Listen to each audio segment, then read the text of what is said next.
시청자 여러분 안녕하십니까? VOA 뉴스입니다. 미 연방법원이 북한에서 억류됐다가 혼수 상태로 송환된 뒤 숨진 원비어 씨와 관련해 북한에게 5억 달러를 배상하라는 판결을 내렸습니다.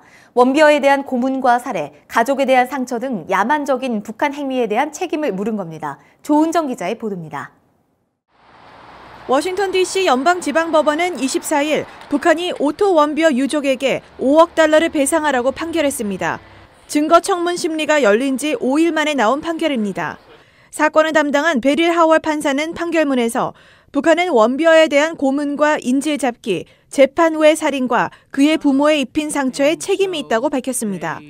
북한이 원비어를 구금했고 구금자들을 일상적으로 고문한다는 점을 원고 측이 설득력 있게 증거로 제시했으며 북한의 야만적인 행동이 원비어의 죽음을 야기하는 데 상당한 요인이었다는 압도적인 증거가 있다고도 밝혔습니다.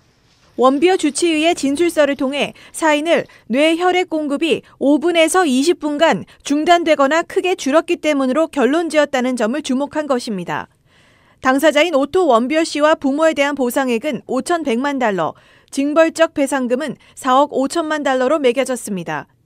증인으로 참석했던 터프츠 대학의 이성윤 교수는 미국에서 진행된 북한 관련 재판에서 가장 큰 배상액이라며 북한에 대한 징벌적 판결 의미가 크다고 밝혔습니다.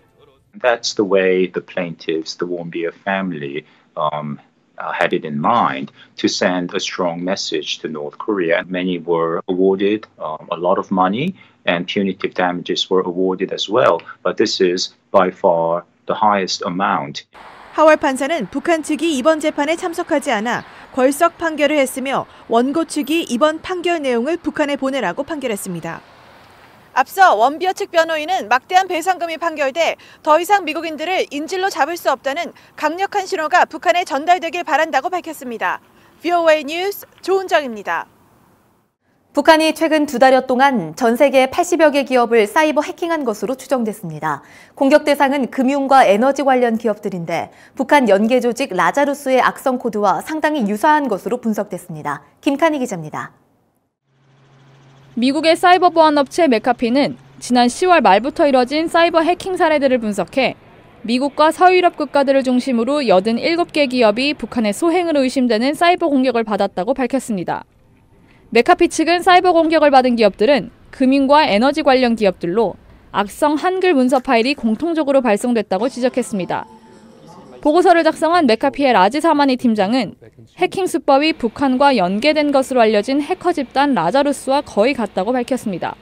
The tools and tactics and procedures were aligned with some of the tactics that we've seen from previous campaigns that were believed to be from this particular country. 사마니 팀장은 해당 기업들의 해킹 사례가 일찍 발견돼 금전적 피해가 발생하지 않았지만 북한의 해킹 기술이 갈수록 정교해지고 있다고 지적했습니다.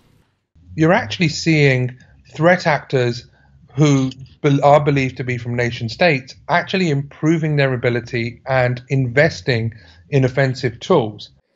앞서 존 칼린 전 국무부 정보조사국장은 지난달 한 포럼에 참석해 사이버 해킹 수법이 발전하면서 북한의 목표는 외화벌이를 넘어 정치적 수단이 되고 있다고 지적했습니다.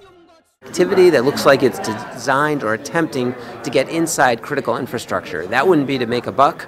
That would be for nation state or political purposes.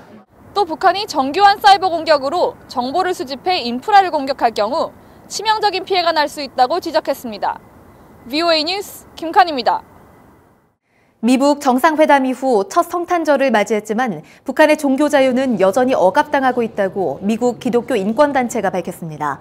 기독교 인권 유린을 감시하는 비정부단체 국제기독연대는 성탄절을 앞둔 24일 VOA를 통해 북한에선 함께 모여 기도만 해도 감옥에 끌려간다면서 이는 북한 정권이 기독교를 체제 위협으로 보기 때문이라고 밝혔습니다. 그러면서 북한이 아무리 핵을 가져도 국민의 인권을 존중하지 않으면 국제사회에서 영원히 존경받지 못할 것이라고 지적했습니다. 올해 북한의 중국 수출이 작년의 10분의 1 수준으로 급감한 것으로 나타났습니다. 23일 중국 해관총서에 따르면 올해 1월부터 지난달까지 북한의 대중 수출액은 1억 9,175만 달러로 지난해 같은 기간보다 88.6% 감소했습니다.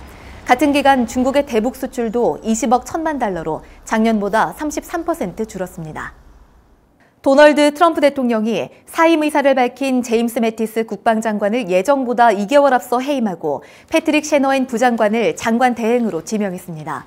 트럼프 대통령은 23일 트위터를 통해 셰너인 부장관이 내년 1월 1일부터 국방장관 대행을 맡는다고 밝혔습니다.